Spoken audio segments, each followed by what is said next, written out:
بسم الله الرحمن الرحيم.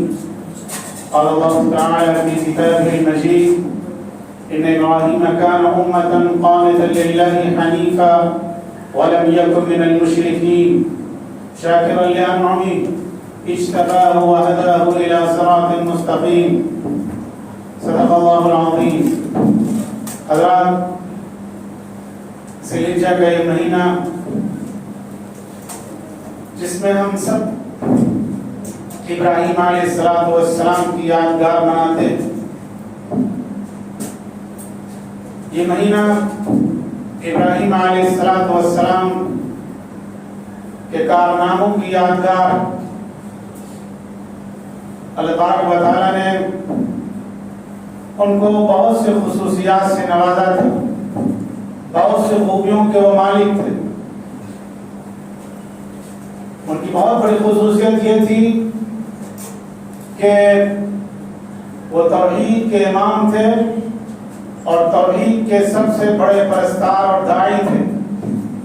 اللہ تبارک و تعالیٰ کی وحدانیت، ایک اللہ کی بندگی، ایک اللہ کے سامنے سر جھکانے کے معاملے میں وہ کسی چیز سے سمجھوتا کرنے والے نہیں تھے۔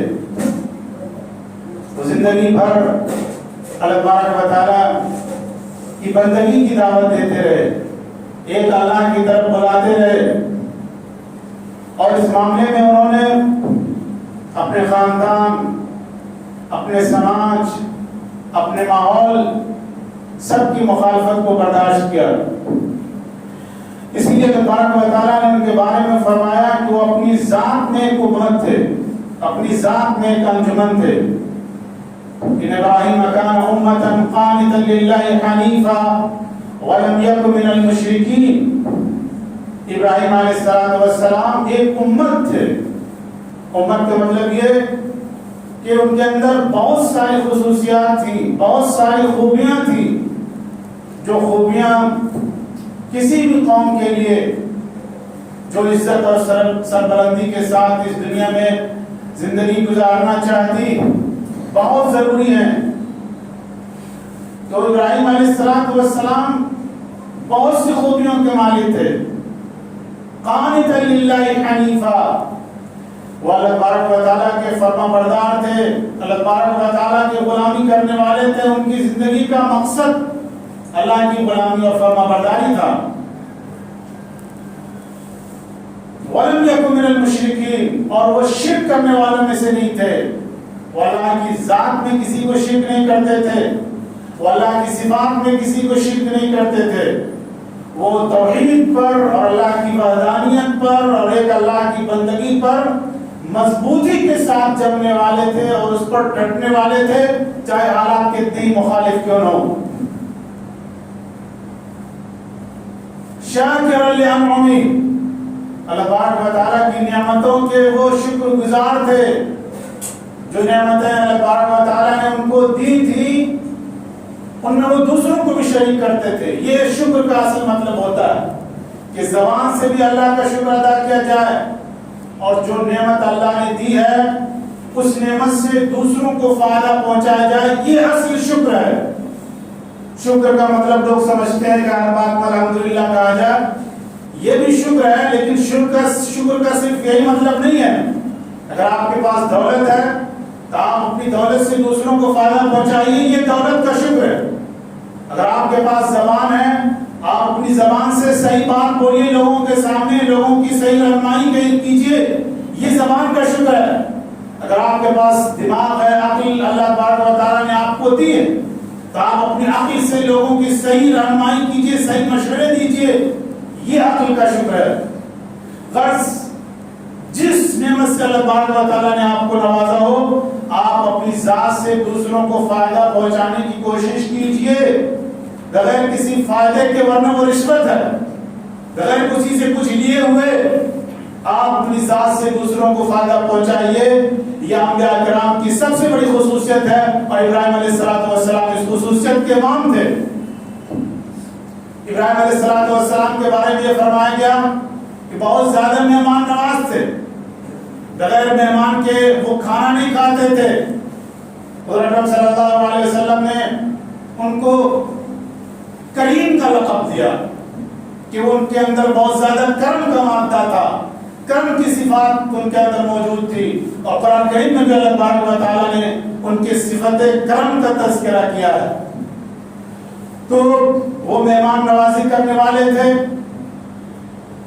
اجتباہ وہداہ الی صراط مستقیم، اور اللہ تبارک و تعالیٰ نے ان کو سلیکٹ کیا تھا، اللہ تبارک و تعالیٰ نے ان کا انتخاب کیا تھا دنیا کی قیادت کے لیے اور دنیا کی امامت کے لیے، اور انبیاؤں کا ان کو باپ بنایا تھا۔ کئی نبیوں کے باپ تھے، ان کے خاندان میں نبوت کا سلسلہ کئی نسل تک اور کئی پشتوں تک جاری رہا۔